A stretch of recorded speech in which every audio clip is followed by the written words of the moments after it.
বিসমিল্লাহির রহমানির রহিম। আসসালামু আলাইকুম ওয়া রাহমাতুল্লাহ। সুপ্রিয় ষষ্ঠ শ্রেণীর শিক্ষার্থীরা, আজকে আমরা আলোচনা করব তোমাদের গণিত বইয়ের প্রথম অধ্যায় স্বাভাবিক সংখ্যা ও ভগ্নাংশের অনুশীলনী 1.3-এর 5 থেকে 8 পর্যন্ত যে প্রশ্নগুলো আছে সেগুলো সমাধান করব।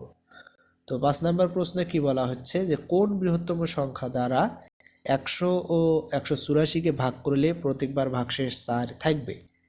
তো এখানে একটু লক্ষ্য করেন, যেহেতু প্রতিবার 4 ভাগশেষ থাকবে, তাই প্রথমে সংখ্যা দুটি থেকে 4 বিয়োগ করতে হবে। এরপর প্রাপ্ত সংখ্যাগুলোর গসাগু বের করলেই কাঙ্ক্ষিত উত্তর পাওয়া যাবে। তাহলে এখানে ভাগশেষ 4, তাই আমরা যদি 4 বিয়োগ করি তাহলে বিয়োগফল হয় 96 আর 180। তো এখন 96 আর 180 এর গসাগুই হবে আমাদের নির্ণীয় বৃহত্তম সংখ্যা।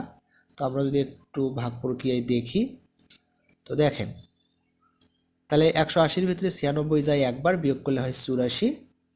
এখন আবার 84 দ্বারা আমরা 96-কে ভাগ করলে একবার যায়, বিয়োগফল হয় 12। এখন আবার 12 দ্বারা 84-কে ভাগ করলে 7 12 84। তাহলে সর্বশেষ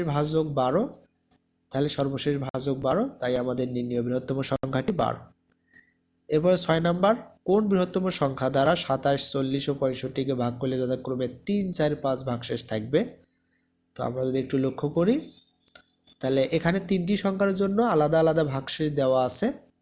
তাহলে নিয়ম অনুযায়ী প্রথমে প্রতিটি সংখ্যা থেকে তাদের নিজ নিজ ভাগশেষ বিয়োগ করতে হবে, এরপর প্রাপ্ত বিয়োগফলগুলোর গসাগু বের করতে হবে। তো দেখেন, তাহলে আমরা যদি সংখ্যাগুলো থেকে ভাগশেষ বিয়োগ করি তাহলে 24, 36, 60 পাই। তো এখন আমরা 24, 36 এবং 60-এর গসাগু বের করব। তাহলে প্রথমত 24 আর 36।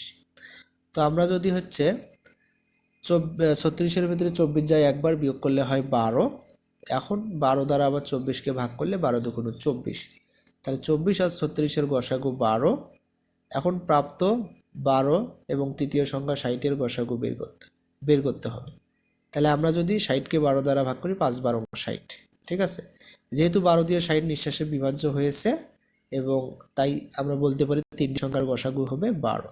তাহলে নির্ণীয় বৃহত্তম সংখ্যাটি 12। এরপরে যে 7 নাম্বার প্রশ্ন, সেটা হচ্ছে যে কোন ক্ষুদ্রতম সংখ্যাকে 8, 12, 18 এবং 24 দ্বারা ভাগ করলে প্রত্যেকবার ভাগশেষ 5 হবে।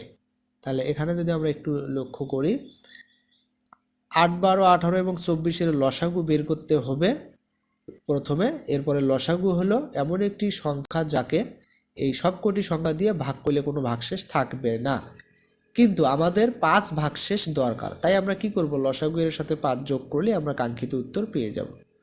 তো তাহলে দেখেন, এখানে আমরা প্রথমত ইউক্লিডীয় প্রক্রিয়া যদি লসাগু বের করি, তাহলে 2 দ্বারা যদি আমরা ভাগ করি তাহলে হয় আমাদের 4, 6, 9, 12। এরপরে যদি আবার 2 দ্বারা ভাগ করি তাহলে আমাদের হয় 2, 3, 9, 6। আবার 2 দ্বারা ভাগ করলে হয় 1, 3, 9, 1, 3, 9, 3।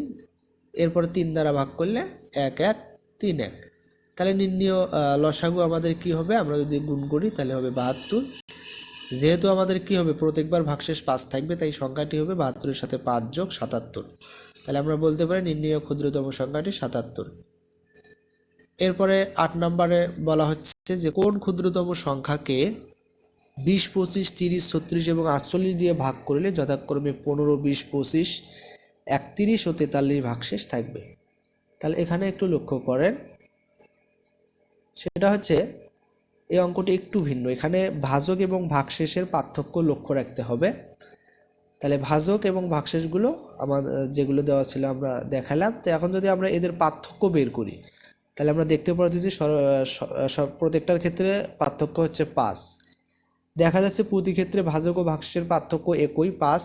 এমন ক্ষেত্রে নিয়ম হলো প্রথমে ভাজকগুলোই লসাগু বের করতে হবে এবং প্রাপ্ত লসাগু থেকে এই সাধারণ পার্থক্যটি বিয়োগ করতে হবে বা 5 বিয়োগ করতে হবে। তো আমরা যদি প্রথমত একটু লসাগু বের করি তাহলে 2 দ্বারা ভাগ করলে আমাদের হয় 10, 25-এর ভেতরে যায় না, তো এই সংখ্যাগুলো হয়।